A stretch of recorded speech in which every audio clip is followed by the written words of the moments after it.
Wah, halo teman-teman. Terima kasih sudah mengklik video ini. Tidak terasa kita sudah mencapai episode keempat. Sudah mendekati tamat. Di episode sebelumnya, kita sudah melihat Ed kalkulator dan para gadisnya meratapi kesedihan akibat kematian Profesor Glass. Dan kini, Ed dipanggil oleh dekan. Dekan mengatakan kontribusi Ed ini besar sekali. Dan dirinya tidak pernah bertemu dengan murid secerdas Ed sebelumnya. Ini terkesan seperti dirinya mampu melihat masa depan. Pada awalnya Ed panik karena takut dikira sebagai tersangka, mengingat dirinya selalu saja difitnah. Namun, kepala sekolah menghentikan Ed dan berkata bakatnya akan dihargai. Juga Ed boleh kembali ke asrama dan ditanya apakah dirinya ingin masuk Opilis atau Dax. Ed menjelaskan kalau dirinya tidak pantas di Opilis. Akhirnya kepala sekolah mengizinkan Ed untuk tinggal di asrama Dax. Kini Ed sudah diakui sebagai orang yang layak oleh Akademi Sylvania. Di luar ruangan, ternyata Jenika sudah setia menunggunya. Dia langsung menyapa Ed. Dan MC juga bertanya, apakah Jenika baik-baik saja? Mengingat pertempuran kemarin terjadi dari siang sampai dini hari. Pada awalnya Jenika berkata kalau dirinya sehat kok. Namun, burung perkutut berbisik pada Jenika untuk melakukan akting yang sudah mereka latih. Jenika menurut dan akhirnya berkata, kalau duduk Penggalinu, juga badannya sakit semua. Ed langsung khawatir dan bertanya bagian mana yang sakit. Sementara si burung bangga dengan akting majikannya. Lalu, di samping semua itu, Ed berkata kalau dirinya minta maaf. Baik masalah dengan Dax dan Opilis, maupun kejadian kemarin. Dirinya terkesan selalu melibatkan gadis itu dalam bahaya. Ed membungkuk dan Jenika juga membungkuk. Mengatakan semua rasa sakitnya sudah hilang. Dia tidak sakit. Ed memanggil Jenika dan mengatakan dirinya akan pindah juga ke Dax Hall bersama Jenika. Hal itu membuat si gadis sangat bahagia. Pada dasarnya Dax Hall bukan tempat yang terlalu buruk, terlebih jika ada Ed. Sepulang sekolah, Ed berdiri di rumah kayu miliknya. Ia menatap rumah ini dengan sedih. Mengingat perjuangannya selama ini, tidak terasa, tempat ini begitu nyaman dan setengah tahun sudah ia lewati bersama rumah ini. Ed menatap setiap pojok rumah dan berharap bisa melakukan banyak renovasi lagi ke depannya. Khususnya ia ingin membangun pagar besar dan membuat taman bunga. Ya, itu belum terlambat. Setidaknya rumah ini akan menjadi tempat singgah untuknya dan teman-temannya nanti. Saat ia hendak masuk, si gadis putih jatuh dari langit dengan ekspresi yang sangat bahagia. Ed menatap ke arah Lucy dan bertanya ada apa. Rupanya setiap Lucy bangun tidur, dia selalu bermimpi buruk tentang kakeknya yang berubah jadi setan. Dan saat dia membayangkan hal tersebut, dia menjadi takut dan memutuskan untuk pergi ke hutan utara, tempat tinggal Ed. Namun, perkataan Ed membuat Lucy khawatir. Ed bilang kalau semua akan berakhir dan dia tidak akan tinggal di gubuk ini lagi. Membuat Lucy kehilangan keseimbangan dan akhirnya terjatuh di belakang Ed. Dan Ed merenung sejenak. Dia teringat sesuatu. Jika kucing adalah makhluk yang akan mencari perhatian dengan cara apapun. Lalu, saat ini Ed sudah terikat dengan 3 kucing, yang tentu akan melakukan hal-hal aneh. Meskipun Lucy adalah salah satu yang paling aneh, Ed merasa kalau sebenarnya Lucy cukup diberi perhatian. Ya, Ed berkata sambil masuk ke dalam rumah. Di kelas, Ed sedang menghadiri kelas seorang guru yang bernama Pluban. Beliau sudah berpengalaman dalam menangani kelas. Tentu, dalam masalahnya kali ini, Ed harus mencari ilmu dari orang ini. Dia memperhatikan dengan serius. Sebenarnya, karena Ed Rotatalor yang asli itu bodoh, jadinya dia adalah peringkat terakhir dalam kelas. Namun, Edge yang sekarang sudah berbeda. Dirinya adalah orang dari dunia modern. Jadi pembelajaran ini sangat mudah. Dan dengan cepat Ed menjadi peringkat 1, mengalahkan siswa yang lain. Untung, di kelas ini tidak ada Jenika. Karena jika gadis itu ada, tentu pasti Jenika yang akan menjadi peringkat pertama. Lalu, Pluban memanggil Ed untuk datang ke laboratorium. Ed yang tidak menyangka akan hal itu terkejut.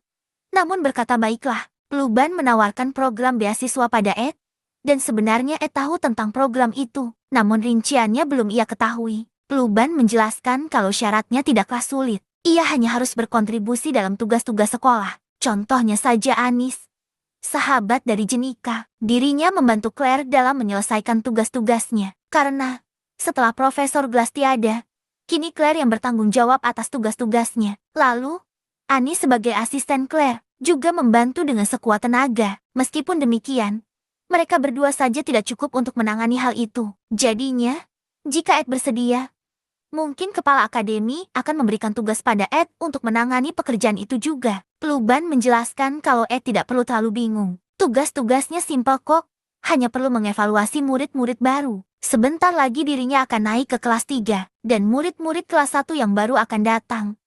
Ed juga sudah memiliki pengalaman dengan kelas 1. Kelas 1 yang ia kenal baik adalah Lortel, Vonia, Ziggs, dan Lucy. Tentu, mengurus kelas 1 yang baru tidak akan sulit bukan? Ed berpikir sejenak. Oh, murid baru ya? Kalau murid baru, itu berarti adiknya juga akan masuk ke sekolah ini. Tanya Rotatalor, pewaris keluarga Rotatalor yang baru. Setelah kakak tertua mereka tiada dan Jetty almarhum, juga Ed dicoret dari keluarga. Tentu secara otomatis Tanya akan menjadi kepala keluarga yang baru, menggantikan kedua kakaknya yang telah tiada. Ed setuju dan akan mengambil pekerjaan ini. Meski masalah uang sudah tidak masalah karena ada bank berjalan. Namun, tujuan utamanya tetap sama, yaitu mendapatkan beasiswa. Terlebih lagi dia tidak harus lagi tinggal di hutan setiap hari. Di kantornya, Lortel sedang melakukan resonansi dengan buku sang petapa. Aku tidak tahu sistem dunia ini, tapi sepertinya buku-buku sihir seperti Grimoire Jetty tidak akan dapat dipakai kecuali oleh pemiliknya. Jetty Krepin tidak bisa asal mencuri buku ini untuk kepentingannya sendiri. Dan di satu sisi, Lortel memikirkan untuk menjual buku ini seharga 12.000 emas. Namun, ia lebih memilih memikirkan hal itu nanti. Untuk sekarang ia fokus dulu. Dia memiliki banyak kesibukan di semester baru. Sebenarnya dia khawatir pada Ed dan Jenika. Jika dibiarkan hubungan mereka makin erat seperti perangkap, maka Lortel akan seperti nyamuk bagi mereka berdua. Dia baikkan dan tidak memiliki tempat. Namun, ini kan semester baru. Jetty, harusnya baik Ed dan si gadis sangat pasti akan memiliki banyak kesibukan. Dan Lortel tidak perlu khawatir akan hal itu. Lucy tidak akan agresif seperti saat tinggal dengan Ed. Namun, itu pikirannya. Faktanya, Lucy sedang berduaan itu sama Ed. Lucy yang berbaring di atas sebuah batu, bertanya kepada Ed kalkulator. Kenapa dirinya berhenti berburu dan menyimpan kayu bakar? Ed menjawab kalau dia berencana pindah ke asrama Dax dan tidak perlu menyimpan lagi. Lucy menjawabnya dengan ekspresi aneh. Sementara itu, Jenika datang dan disambut bahagia oleh Ed. MC bertanya, apakah kelas Jenika sudah selesai? Jenika berkata sebenarnya ada pelajaran dengan Bu Mari. Namun guru itu membatalkan kelas karena suatu urusan. Jetty dirinya memutuskan datang kemari untuk bermain. Jenika langsung duduk di samping MC, membuat Lucy sangat cemburu. Gadis itu melanjutkan kalau mereka akan tinggal di Dax selama musim dingin. Jetty, sebisa mungkin dirinya ingin bermain lebih sering kemari. Kita kan tidak akan tinggal di kabin selama musim dingin. Jetty, aku harus mampir sesering mungkin. Menghabiskan waktu di sini sangat menyenangkan. Memikirkan bahwa gaya hidup ini akan berakhir, membuat hatiku sedih. Aku suka sekali kabin ini. Sayang sekali kita tidak akan mengunjungi tempat ini lagi. Tapi lingkungan tempat kamu tinggal memang sepenting itu. Kalau kamu yakin untuk pindah ke Taxol, hubungi aku ya. Aku akan membantumu kalau kamu butuh bantuan. Kamu sibuk dan banyak pekerjaan kan? Lalu, Jenika menyerahkan sebuah formulir pendaftaran. Akan lebih baik jika segera mengisi formulir tersebut. Ed berterima kasih kepada Jenika karena telah repot-repot mengurus semua hal ini demi dirinya. Namun, saat Ed hendak mengambilnya, Lucy berdiri di tengah mereka berdua. Dengan keringat dingin, dia menyuruh Ed agar tidak mengambil formulir tersebut. Lucy ini tidak mau kalau Ed pergi dari tempat ini dan pindah ke asrama Dax. Karena hal itu akan membuat Lucy sulit menemuinya. Ed menatap Lucy dengan wajah penuh tanda tanya. Namun, dalam hatinya dia sangat mengerti perasaan Lucy. Siang harinya, Ed bersama Mog dan Jenika kembali mengasah kemampuan resonansi dengan spirit. Ed sudah berkembang pesat, dan kekuatan ledakannya semakin hebat di setiap sesi latihan. Namun ada seseorang yang mengganggu pikiran Jenika. Lucy Myril. Gadis itu nampak jelas sudah kabur dari Ophilis sejak dini hari. Pada dasarnya, para penghuni Ophilis mementingkan penampilan. Namun, terlihat jelas Lucy tidak memikirkan hal itu. Dan dia kabur dari asrama saat dia baru bangun tidur. Jenika menegurnya dan bertanya apakah dia memiliki salah. Namun Lucy hanya menatapnya dengan aura permusuhan. Sore harinya, Ed mempelajari sihir tingkat menengah. Dan Lucy berbaring sambil mengayuh kakinya di pangkuan Ed. Saat di sekolah, dia juga menempel seperti toket di punggung Ed. Sementara saat ada Jenika, dia menggeram. Ed tahu kalau Lucy yang sekarang bukan memusuhi Jenika, melainkan takut pada Jenika karena takut Ed diambil darinya. Padahal dari awal Ed adalah milik Jenika ya. Sementara Jenika meminta maaf jika memiliki salah terhadap Lucy, Myril makin menggeram. Dan keringat dingin mengucur di sela-sela wajahnya. Tahu jika dirinya akan sulit menyaingi seniornya ini. Setibanya di rumah, Ed lelah akan keseharian hari ini. Kedua gadisnya ini tidak berhenti mengeluh satu sama lain. Atau lebih tepatnya Lucy terus-menerus menggeram seperti kucing yang ketakutan. Sementara Jenika terus meminta maaf meski tidak tahu dirinya melakukan kesalahan apa. Di sampingnya, Myril bertanya pada Ed akan melakukan apa saat Lucy pergi. Ed memegang kunci perpustakaan rahasia dan berkata ada sesuatu yang harus ia kerjakan. Lucy dengan manja berkata ingin ikut. Ed mengikat tali pada pohon dan memakainya sebagai pegangan. Ia menuruni sebuah lubang memakai tali tersebut. Di sisi lain, Lucy terbang di sampingnya. Ed bertanya mengapa Lucy repot-repot menemaninya kemari, namun Lucy tidak menjawab. Ia hanya berkata padahal bisa terbang bersama memakai sihir miliknya. Namun Ed menjawab kalau dia perlu tali ini untuk memanjat. Lucy menjelaskan kalau sihirnya bisa dipakai untuk melayang maupun terbang. Ed kembali mengatakan kalau ia ingin mandiri. Terlihat banyak sekali barang-barang sihir yang berharga. Ed berpikir kalau tidak mungkin dirinya bisa membawa ini dalam sekali perjalanan. Jadi, dia berniat bolak-balik untuk mengambil semua alat sihir itu. Sementara itu, ia juga berhasil menemukan peti harta yang disembunyikan oleh Glass. Tanpa berlama-lama, Ed memakai kunci untuk membuka peti tersebut. Angin dan cahaya yang kuat berhembus menghantam mereka berdua. Lucy dan Ed berusaha keras untuk menahan dorongan ini. Dan Ed menemukan suatu benda berharga. Benda bintang 5 yang dapat membuatnya menjadi seorang sihir terkuat di dunia ini. Nama alat ini adalah cincin Phoenix. Cincin ini dapat membuat Ed memakai sihir tingkat tinggi dan beresonansi dengan spirit tingkat tinggi. Namun, benda ini tidak bisa dipakai sembarangan. Karena ia meminjam kekuatan di masa depan, artinya harus membayar kekuatan itu juga, dan itu bisa membahayakan nyawa. Oleh sebab itu, cincin ini hanya boleh dipakai saat terpojok saja. Lucy bertanya jika Glass mempunyai benda semacam ini. Mengapa tidak ia pakai saja untuk menyempurnakan sihir langit miliknya? Namun Ed menjelaskan, kalau sebenarnya Glass menyimpan semua ini demi murah, jika gadis itu hidup kembali nanti, maka ia harus bertahan hidup dengan warisan dari Profesor Glass. Memang benar. Dari awal Glass tahu risiko sihir pembangkit jiwa, yaitu, meski berhasil atau gagal, pihak akademi pasti akan membunuhnya. Namun dia berharap agar anaknya dimaafkan. Tapi, itu sudah masa lalu. Ed dan Lucy akhirnya keluar dari dalam tanah. Ed bertanya kepada Lucy yang berdiri di sampingnya.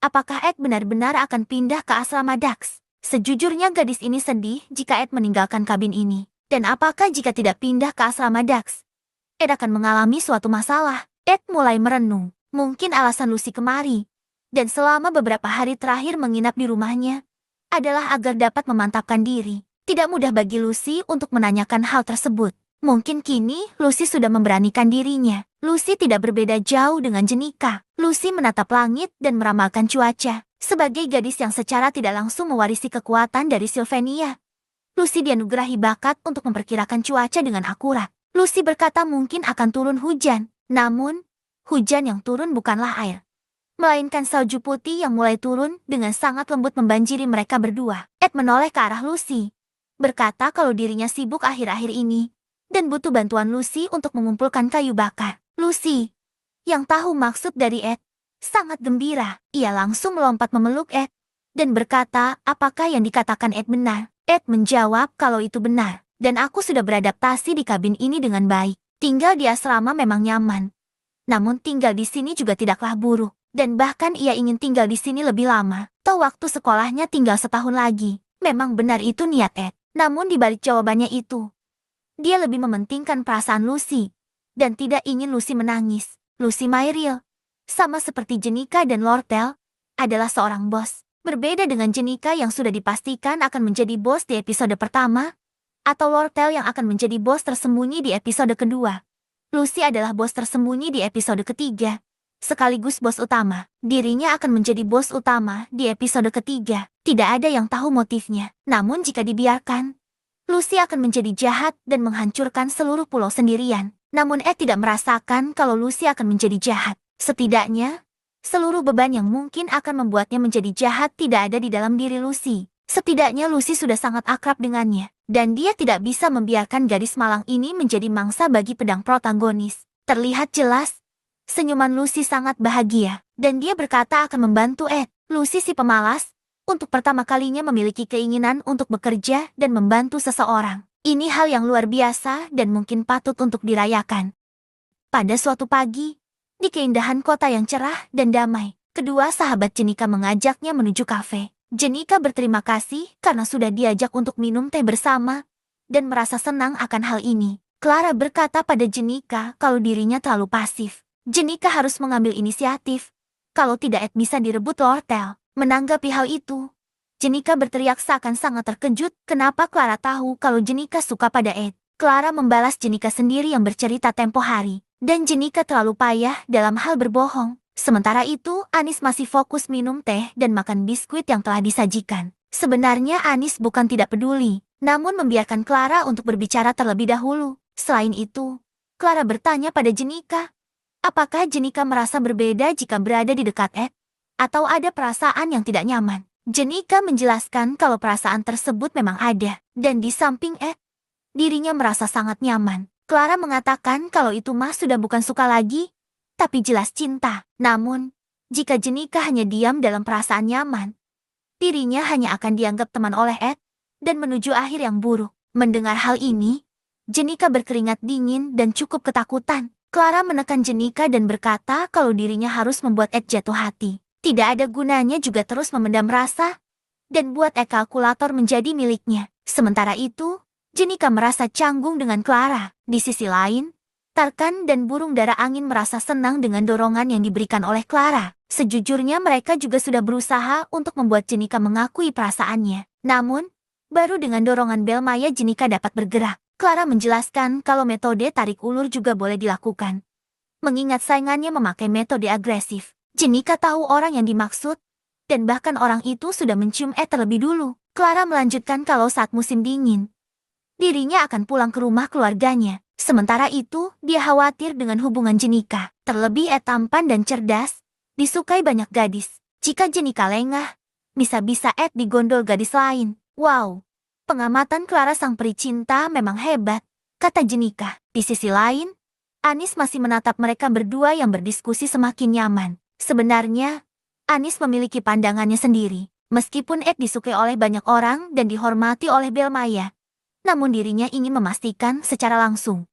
Anis Highland adalah sahabat baik Jenika. Meski bagaimanapun, dia tidak ingin Jenika tertipu atau dimanfaatkan pria yang salah. Anis sudah menjadi asisten Claire selama 2 tahun ini. Meskipun Claire terlihat tidak kompeten, bahkan dirinya sering dimarahi Ika. Sungguh ironis mengetahui bahwa seorang guru didikte oleh muridnya. Namun, faktanya memang Anis membantu banyak dalam perkembangannya. Di sisi lain, Anis bukanlah NPC biasa. Tentu statusnya sebagai sahabat Jenika membuatnya menjadi salah satu yang spesial. Namun, berbeda dengan Clara ataupun Jenika, Anis dikenal pendiam dan cukup anggun. Dia juga cerdas dan disukai banyak orang. Tapi terkadang Anis memaksakan dirinya dan memilih tersenyum untuk membuat orang lain tidak membebani diri mereka dengan membantunya. Namun hari ini, Anis cukup bermasalah. Biasanya dia selalu memakai 2 stocking. Namun karena pikirannya juga dipenuhi Ed kalkulator, dia sampai memakai 11 saja. Anis seperti biasa menyerahkan berkas dan menuju ke tempat Claire. Sejujurnya,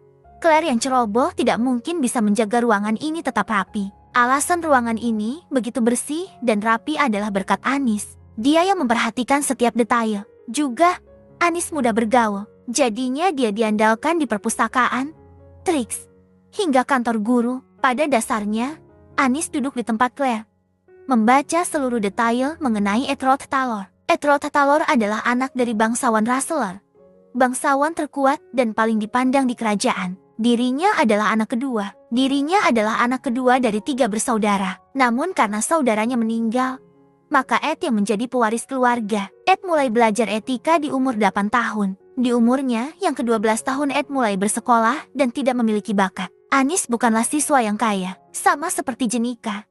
Dirinya adalah anak miskin dari keluarga yang gagal. Akhirnya gadis ini terpaksa mencari cara untuk mendapat beasiswa. Beruntungnya dia menemukan Claire yang ceroboh, membuat dirinya mendapat kesempatan emas untuk menjadi asistennya. Kurang lebih sifat dan kepribadian Anis mirip dengan Lortel. Hanya bedanya, Lortel jauh lebih berbakat dan berani, sementara Anis jauh lebih berhati-hati dan mudah berbaur. Pada dasarnya, sifat itu sudah ia miliki sedari awal. Namun melihat Lortel membuat dirinya semakin ingin meniru Lortel. Meskipun statusnya sebagai siswi kelas 2 dan akan naik ke kelas 3, sementara Lortel adalah juniornya. Namun bagi Anis itu tidak penting. Lortel sangatlah hebat.